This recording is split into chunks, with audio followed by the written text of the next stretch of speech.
In the last episode of Reality Trip, the team worked on a banana and pineapple plantation. They plowed the fields. Go, Stephanie! Shut up!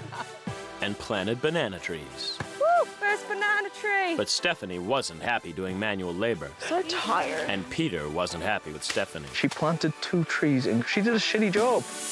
Peter complained about the others as well. Trying to be friends with these people earns me being told what to do and being made fun of.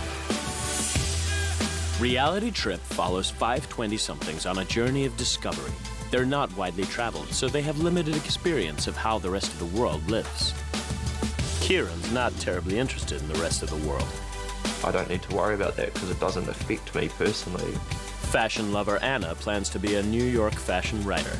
Stevie helped raise her siblings and has empathy to spare. Peter's totally obsessed with computers and gaming. Stephanie loves shopping, makeup, and her Range Rover. This is my car. I love it so, so much. For 5 weeks, they will travel through Asia, walking in the shoes of the locals, living as they do. How will these real-life experiences affect our 5 young travelers? I'm going to be honest, I'm losing it.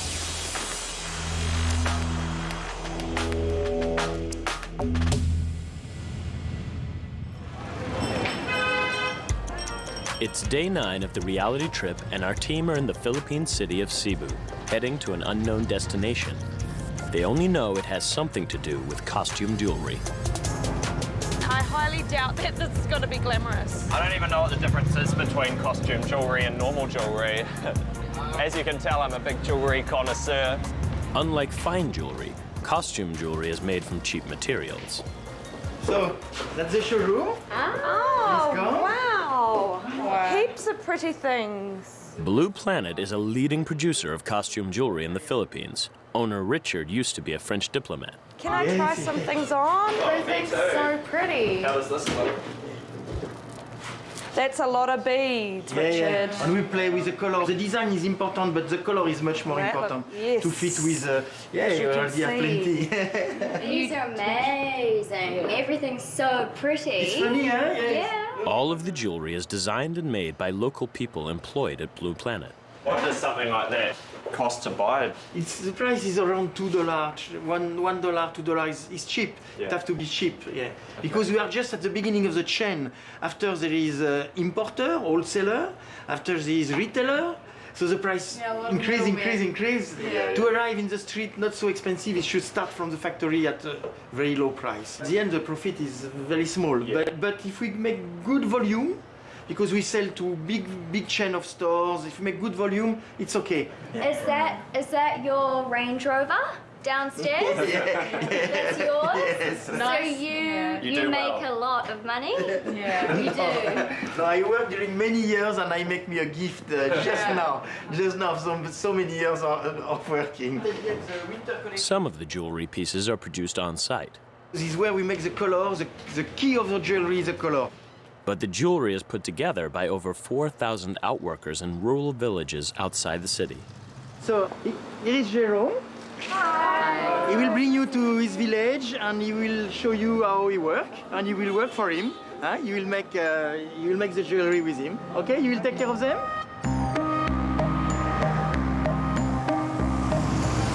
I was really surprised at how in-depth he let us go. Like, we saw next year's prototypes, we saw the very workroom. There's nothing groundbreaking. Yeah.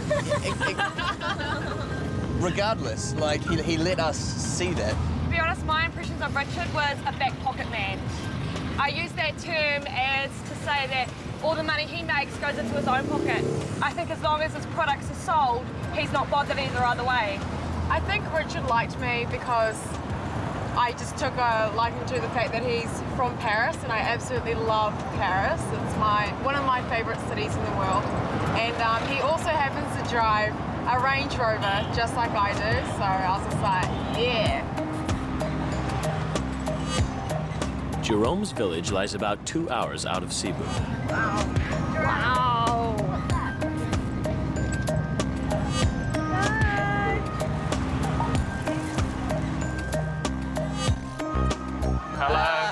Hello.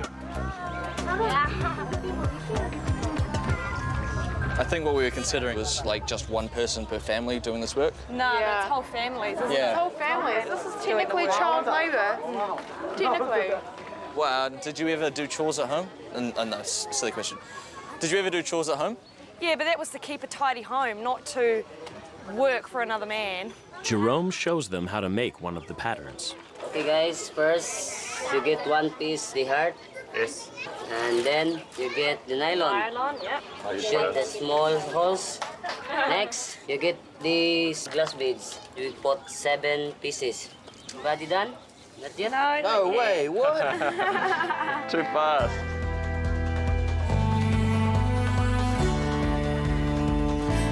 They're going to work for the next 3 hours to see how much jewelry they can make in that time and how much money they can earn.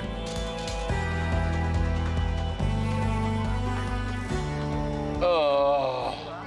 Will you actually shut up, dude? I missed putting 2 in ages ago. If we had some music, this would be pretty alright, eh? Feels like it's been a long day, although we really haven't done very much. While they've been working, they've been asking questions about how much Jerome's family members are earning. For each necklace, like this, it takes them half an hour to make. And it's so much delicate, fine work, and they get 3 pesos. They're getting nothing. Blue Planet policy is they don't employ child workers. However, Philippine law allows children between the ages of 5 and 14 to work in non-hazardous conditions for up to 4 hours a day. I was talking to the 3 little girls I was sitting with, and I said, how old are you? Because they've been doing this sort of all day, and they all sort of go, 18, we're 18, ha, we're 18. And I'm like, oh, cool, so do you go to school? And they go, yeah. I'm like, what school do you go to? And they go, elementary school. And I go, 18?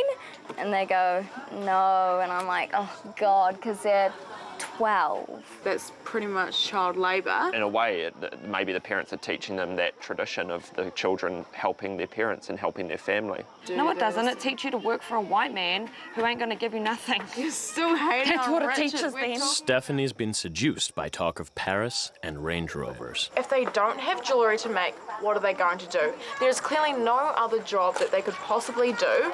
Yeah. So, thank God that these people here don't turn to prostitution.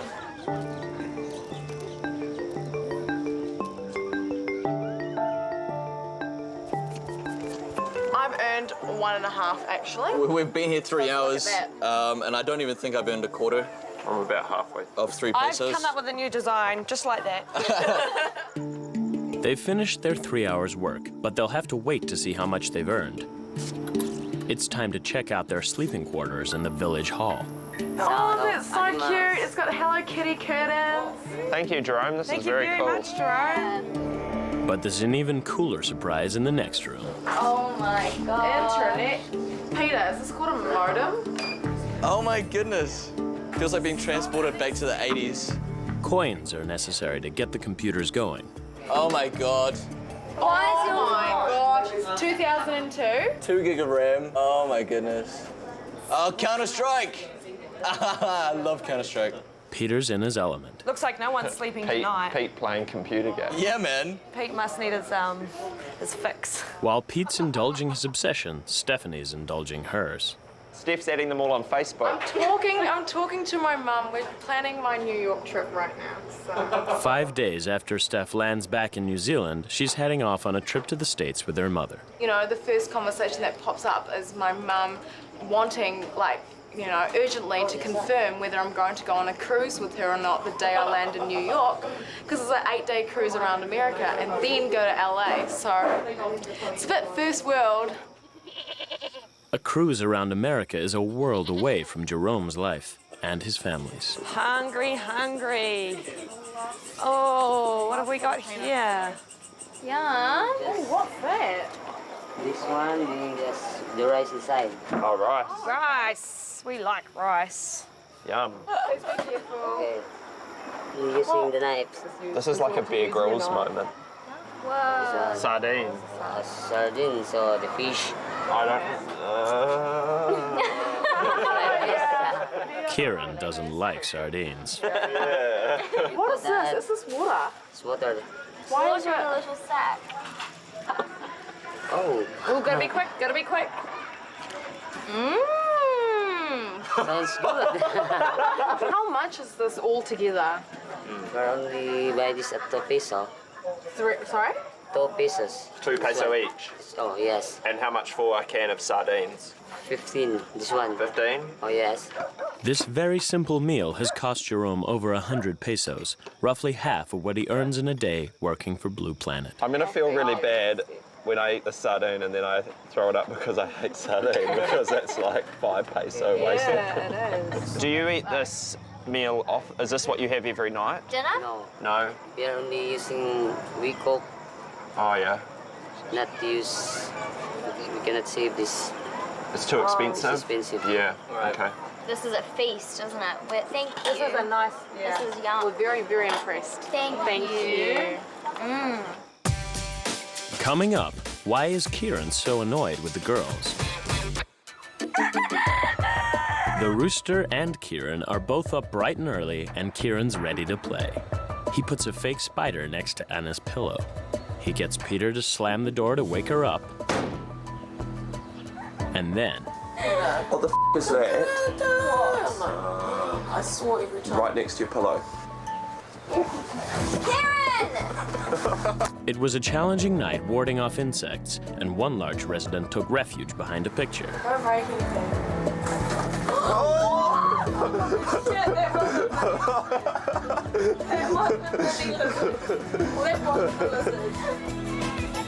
The team have a bit of spare time before they leave, an opportunity to mix with the villagers. I think my picture's just about on every one of these phones now. Even had one baldy enough to give me a kiss. Stephanie and Anna are still in the bedroom, putting makeup on and chilling out. I sort of went into my shell a bit because I was thinking so deeply about my life and their life and just everything in between, and the comments some people were making was kind of affecting me a little bit. Anna thinks the group was disrespectful towards Jerome the previous night, after he'd gone to a lot of effort for their meal. To have the group come in here and just be so disrespectful, I think, is really just awful. Kieran's thinking the same thing, but for a different reason. They're still in their room putting makeup on, and I went in there and Stephanie's laptop's out playing music, and they're just sitting there looking through photos. I said, man, you guys are antisocial. These people have like welcomed us here, and like they're letting us stay in their village, and they're like sitting in a room with the door shut, like just frigging losers, man. Sleep time.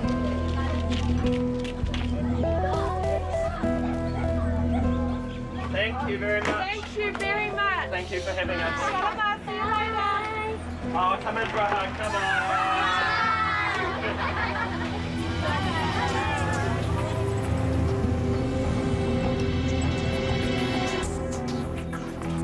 They've come to a small village called Tanke to meet another of Blue Planet's outworkers. Today we're gonna make these beads like this.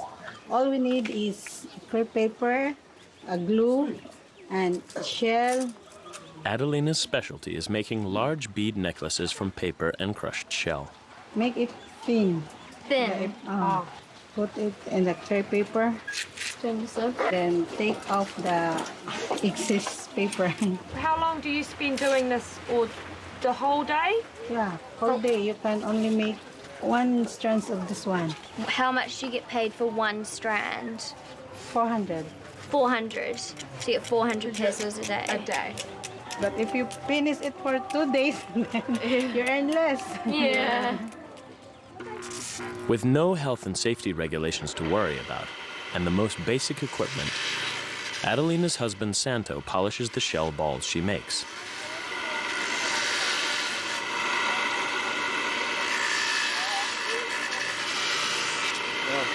That's it. Yeah, you want to try? Yeah. Oh, a tiny seat. All right, so like this? Like this. Yeah.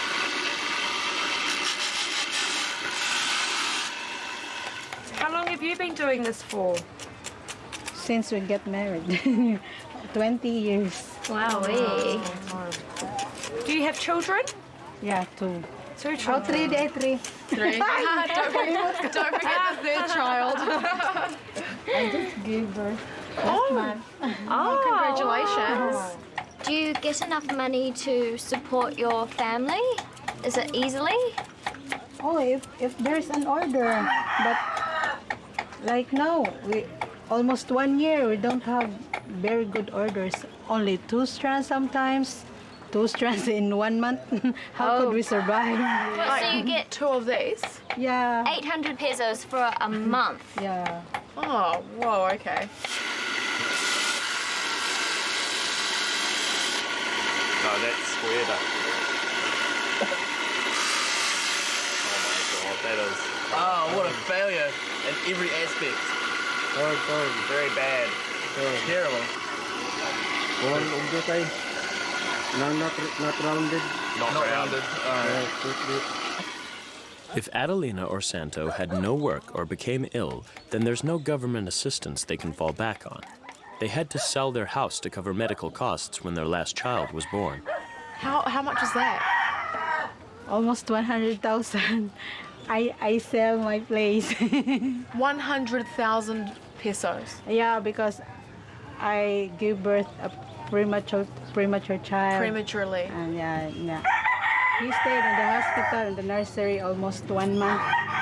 Very expensive. Yeah. So you sold your house? Yeah. If you don't have any money to go to the hospital, what do you do? Oh. Nothing. Oh, yeah. Maybe I'm gonna die. You're gonna die.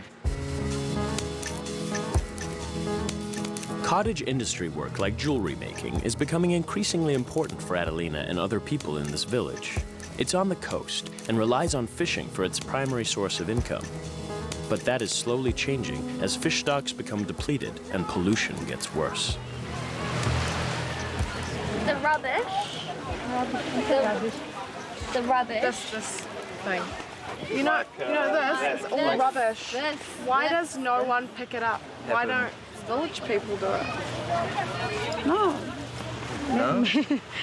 It's not your responsibility? I guess not. Yeah, I have many problems in my house. Yeah. Oh, okay. Have your own problems. to bear all these things. Yeah. Officials cleaned the beach 6 months ago, but people continue to dump their garbage here at night, mostly from outside the village. It just makes me angry, eh? Even just like the kids play in it and they just don't have issues playing amongst the rubbish. I'm not being rude, but it's disgusting. It's no respect for your land, you know? Shocking for us. How do you feel that we come from a foreign country and we come to your beach and this is what it's like? How do you feel? Sad. Yeah. It Sad, upsets you. ashamed. Yeah. Ashamed of our place. Yeah. But I cannot I cannot hold the people's mind. Yeah. Next on Reality Trip, they were horrified by the garbage on Adelina's beach. Now they're having to collect trash on a massive dump site. They're back in Manila for the last leg of their visit to the Philippines, but nothing they've experienced so far compares with where they're going today. That's a slum, which should be interesting. However, Stephanie and Peter sound pretty sure of themselves. They're not even surprising to me anymore. I'm just so used to them. I'm just like, oh, your toilet doesn't have a lid? Sweet. Oh, there isn't water? Sweet. Live wires running ahead, Live wires? Sweet. No electricity? Sweet. Dogs that haven't eaten in months? Yeah, whatever. Nothing is sweet about Tondo. The Tondo area occupies less than 3 square miles, and over 400,000 people live here, making it one of the most densely populated places on Earth. But there's one very special place in Tondo, the dump site.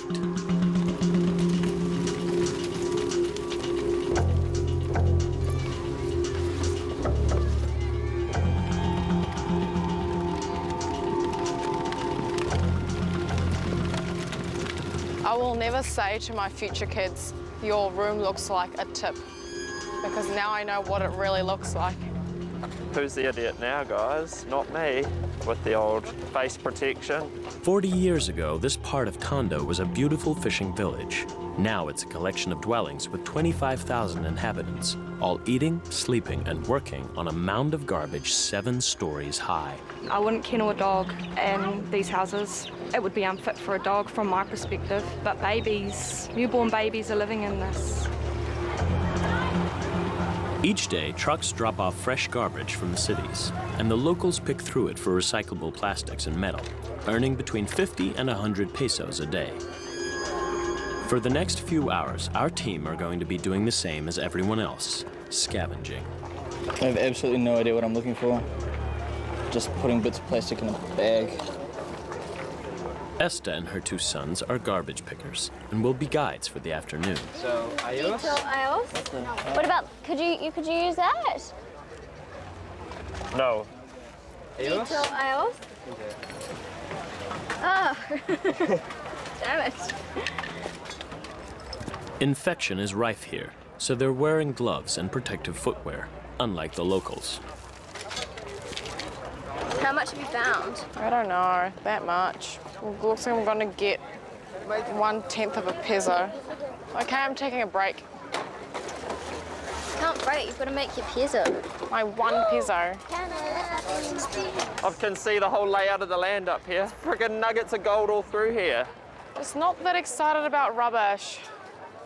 Oh look, Motorola phone. I remember when those is like the coolest ones in intermediate. I've actually collected a couple of times now. Oh my God, this is the exact shampoo I use, and I look.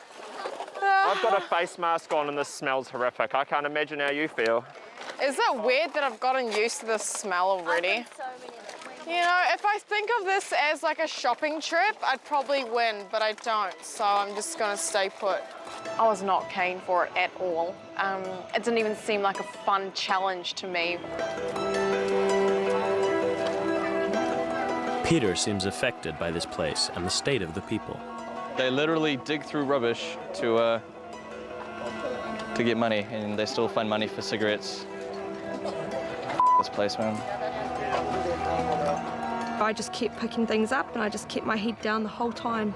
And that was for the purpose of not wanting to lift my head up to realise just how far and how much rubbish there was. But Stephanie's remarkably unaffected and disinterested. Wrong day to wear new pants, guys. Oh. Stephanie just like sat down like old King Tut. I'll sit here and you can pick up the rubbish. My bag's full.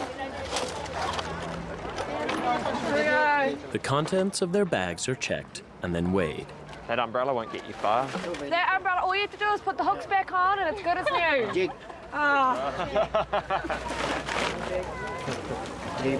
Yeah, I'm happy with that. Yeah. 8 peso. Thank you. 2 kilos. Hey! Don't bother. I know. No need to weigh it. Do you... Oh my God, I just put this hook in my new, oh my God. Finally, there's engagement from Steph. Getting a rubbish pick at the rubbish dump in her new hot Nike pants definitely upset her. Stephanie recognizes how superficial that must have appeared when all those people have nothing. Of course it's superficial. I'm not going to say it isn't. Of course it is. At the end of the day, what matters most is, you know, the state of their living standard. Definitely. Nah, I don't think anything will get to Stephanie on this trip. Hello. Hello, hi. Oh, wait, Kieran's bag is weighed, but no one realizes he's cheated. Okay, good. I put a heavy item in the bottom of my sack and then put all the legitimate rubbish on top. Kieran's prepared to rip off a local to be the best. Yeah, the best. Wait, 50 peso. What? 50. Hey! Thank you, sir. I did have the most rubbish. Whether that was through a legitimate way or not, I did have the most and I did win.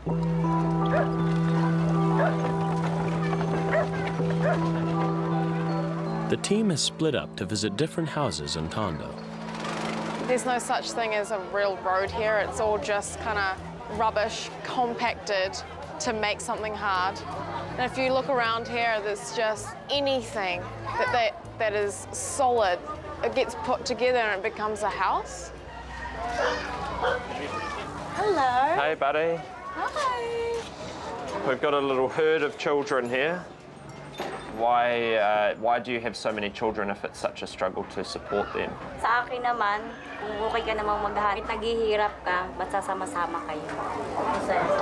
For me, having many children is happier. Yeah. As long as we're together and we're helping each other. Eleanor has 9 children. Is there enough room for everyone? She said they sleep inside. Yeah. One big room, and here in the living room. Oh, in here? This is her living room. Okay. Her husband is in prison for stabbing another Tondo man. With no income, it falls on the children to earn money, even though school is compulsory. I asked my children to stop going to school, and we all go scavenge, starting from 4 in the afternoon, and then we all go to sleep, and after that, we go scavenging again. But what she said was tonight, they will have nothing to eat. So some nights no one will have dinner? They just sleep if they have nothing to eat. Yeah. More than 80% of Filipinos are devout Roman Catholics and don't practice birth control, so Eleanor's large family isn't unusual. It's really touching. Monica's the cutest little girl and so happy, but Eleanor, she shouldn't have as many kids as she does because the quality of life diminishes with every child that she's had for each of her children. I can't imagine raising 9 kids in a place like this, and what really gets to me is the fact that her kids just go to sleep with nothing to eat. Tondo is a good example of the Philippines' child labor laws not working. It's estimated 3 million Filipino children under the age of 17 work in hazardous conditions. Esta was a maid in Manila, but lost her job, then married a garbage picker and moved to the dump site. So how long have you lived here? 10 years. 10 years here? Her house is so awful and she just doesn't have a floor. They're literally like sitting on a rubbish dump, and her house is a shack. I've never seen anything like that before in my life. I didn't even know someone could actually live like that. How many children do you have? 2. 2. Oh, cool. And do you have a husband? Dead. Oh, sorry to hear that. Her husband died of cancer a few months earlier. Do you scavenge? Hindi po, sila lang. It's mostly the kids. Mostly the kids? Nestor is 14 and Elgin is 12. Because they're doing the scavenging, they don't go to school. Esta was married before, but that husband also died. She has 7 children from that marriage living with her mother on another island in the Philippines. It's 15 years since she last saw them, but she has talked to them on the phone. She wants to go home. If she could only swim going there, she would swim. Oh. Even the kids want to see their mother. Ito kaya iiwas ko dito eh. This other one is sniffing glue, starting to sniff glue. That's why I wanted to pull him out of here and bring him to Cebu because he's starting to hang out with the bad crowd. While Esta has no savings, she does have one thing of value, her house. Space is at such a premium in Tondo that this shack is worth something. She's selling it for 5,000 now. Before it was 10,000. And then it became 8 when her husband died, and now it's just 5,000. Hearing there's been no takers so far leads the girls into making a sudden decision. So 5,000 pesos. That's not a lot when you convert it back to New Zealand dollars. What if we just offered to pay a ticket for her? And her kids. Yeah. And that would get them out of this. I think the that 14-year-old would stop something glue. I think that would make their world. Change Something that would be so easy for me or you. How would you feel if we were to buy you a ticket to Cebu for tomorrow? 3 tickets to Cebu tomorrow. Ano nararamdaman niyong bigyan nila kayo ng 3 tickets po para sa Cebu bukas? Bukas? Opo. Pitsasin ko pa ako makauwi. Kung bukas ko ba? Wala. Game kayo umalis bukas ko? Yeah? Oh. Good. Okay po kayo na habang hindi na kayo babalik dito? Hindi na. Is that all right? Kasi may benta na ang bahay, hindi na tayo pwede babalik. Yeah, as long as once we leave, I will really never come back. Good. Good. Yay. Maligayang maligaya. Makita ko ng pamilya ko. I'm so happy I'm finally gonna see my family. Big hug, group hug. So boo. The first sort of look she gave us was, "You're lying. You know, is this all just for the cameras?" And then I think she stood back and realised, oh, they're being serious. And then I think the feeling really sunk in for her, and she just, seeing those tears of joy. I felt really happy, felt like I could actually do something for them instead of just stand there and say hi. And it's just so good to be able to give them something that you know is just going to make such a difference in their lives. It's really nice. Coming up, garbage is turned into expensive fashion accessories. I would never think to keep my tab from my drink and make it into a bag. The average life expectancy in the Philippines is 68. In Tondo, it's 36. Common causes of death are respiratory diseases, parasites, infections, and malnutrition.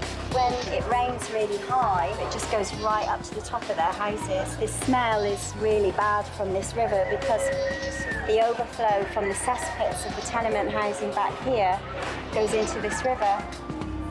Jane Walker has been working in Tondo since 1996.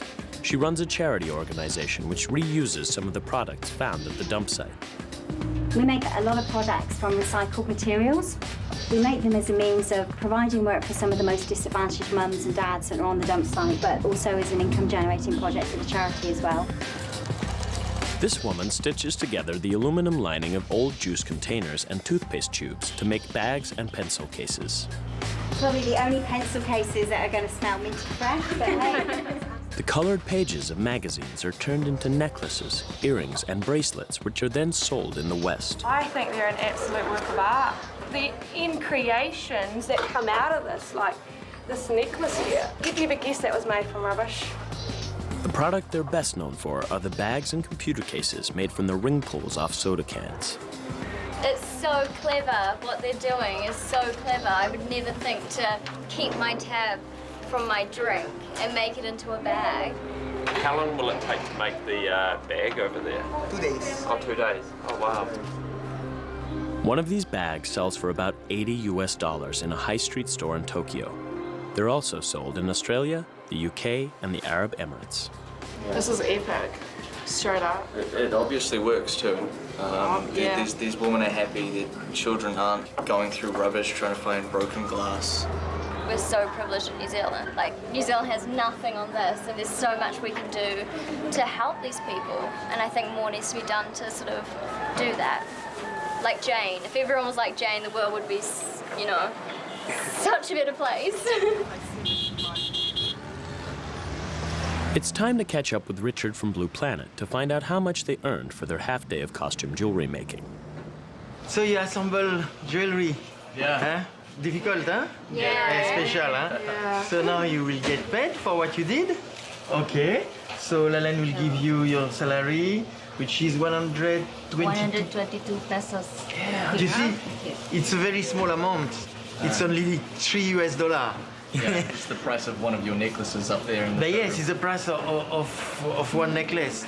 Richard has been generous. Their output was low, so they shouldn't have earned that much. 120 pesos is about half what a Blue Planet worker gets for 8 hours of productive work. 250 peso, the minimum wage for a day. From what we saw, it seemed like they were struggling to eat dinner every night and to sort of provide for their families. It was a bit of a struggle. Do you think they get that in enough? You're right. No, you're right.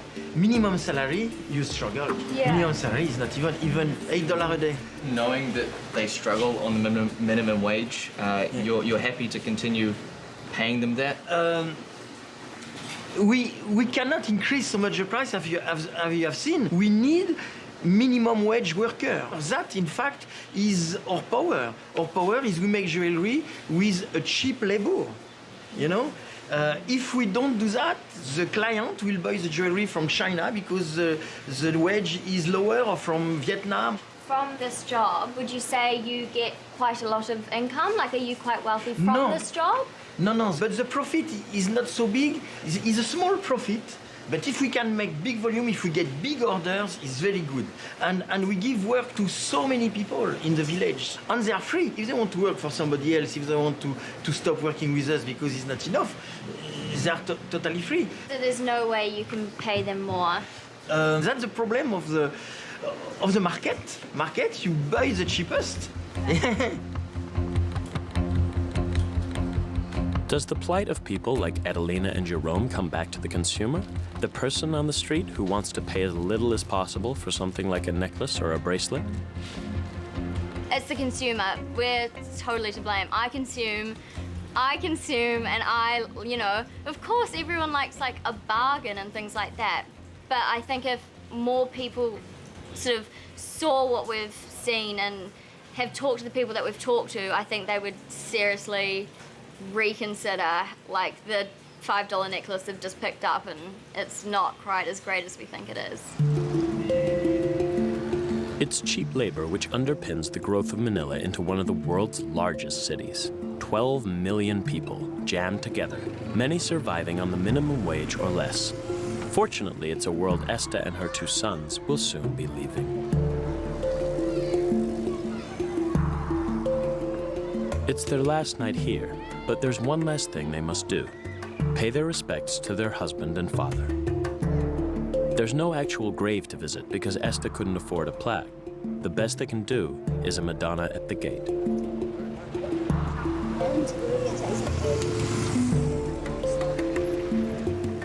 This is a poignant moment for Stevie because on the same day back in New Zealand, her grandmother's gravestone is being unveiled. I found it so weird. You know, back home I would have been at a cemetery celebrating my grandmother's unveiling. I'm in the Philippines, not in a million years did I think I would end up still in a cemetery on the exact same day. So I took the time to say a few words to my grandmother while we were there in the traditional way that the Filipino people would. Next on Reality Trip, after 15 years apart, a dramatic reunion between Esta and her family.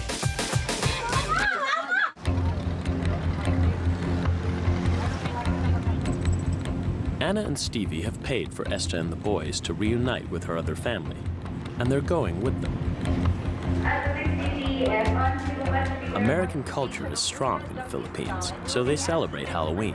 Esther and the boys must think the stewardesses normally dress like that. It's their first time on a plane.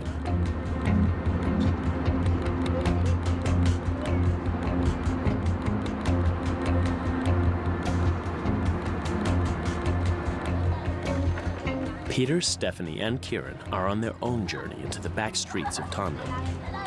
People living here will do almost anything to survive. Like this man, Genesis, who was a thief and went to jail, but also did something extraordinary which is now becoming increasingly common here. So the worst thing that I've ever done is to sell my organ, my body part, in order to repair our house. What did he sell? Which organ did he sell, and for how much? It's 120. So he sold his kidney for 120,000 pesos. So the money was given to me by selling my kidney parts. 95,000 went for house repair. The rest went to drugs, for the booze, in going out with my friends, and in giving money to men. So to men? Because he's gay. Right. Are we okay to ask if we can see where the scar from where it came out? Jen, okay daw ba sa'yo na ipakita yung peklan mo ulit? Okay lang. Yeah? Yeah, he's okay with it. Okay. Oh, wow. Oh, it's reasonably clean cut. Yeah. When I first saw Genesis and heard about his story, I felt sick to my stomach. And then when I saw his scar, that's what made me just want to throw up. Because I was like just seeing it. Genesis knows his kidney went to a foreigner. He remembers seeing a blonde woman in the next bed when he was in hospital. Okay, so I'm the first person who sold my kidney here in our area. And so that started the organ trade here until my mother became a broker herself. Yeah, looking for other people who will sell also their kidneys. Is there any other organ that he would give up to get more pesos? Wala na po siguro. He's not planning on selling any body parts soon. Yeah. Kieran and Peter react very differently to Genesis. My approach is that he's just a waste on the world. It seems harsh, but he's not contributing anything to the world, and he's been in jail and he's done bad things. He's just a bad person in general. Is anyone a bad person? Really? He was impoverished, he had no money, he needed to repair his house, and he saw an easy out. Genesis sold his kidney long before the sale of organs became illegal here in 2008. But it's still happening. He takes them to meet another kidney donor, Vicente. So why did you sell your kidney? So Litoy, bakit mo daw nabenta yung kidney mo? Nagipitan po ng buhay. He says because it's out of desperation because of the hard life. What was it that he was so desperate that he needed money for? The money that I got from the operation, I was able to buy a license. Now I am driving a truck. Oh, cool. Oh, nice. Thank you for showing us. It's a very private matter to talk about. We appreciate it.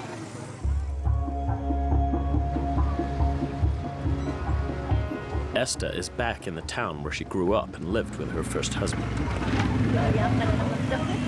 There will be a lot of crying. I'll probably cry too. So happy. Same. There'll be some tears.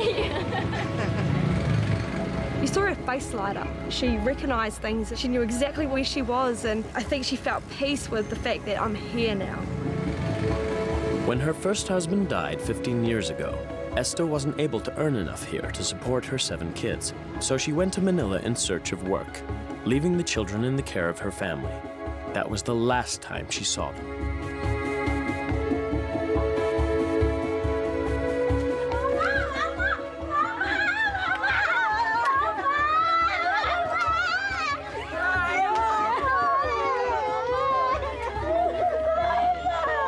I feel so special, and seeing this moment is so precious to just watch and see a family who haven't seen each other for 15 years reunite. I haven't experienced anything at this emotional level. Like, it's almost like the emotion of death, but it's life. And look at all these grandbabies she gets to meet. Oh. Esta's family can support her and the boys until she finds work. Bye. Enjoy your time with your family. Now it's time for Anna and Stevie to leave. Surprise. Thank you. We will leave you with your family. Yeah. Thank you. Yeah, we will now return back to Manila. She's not coming back to Manila. No, never. No. Stay here.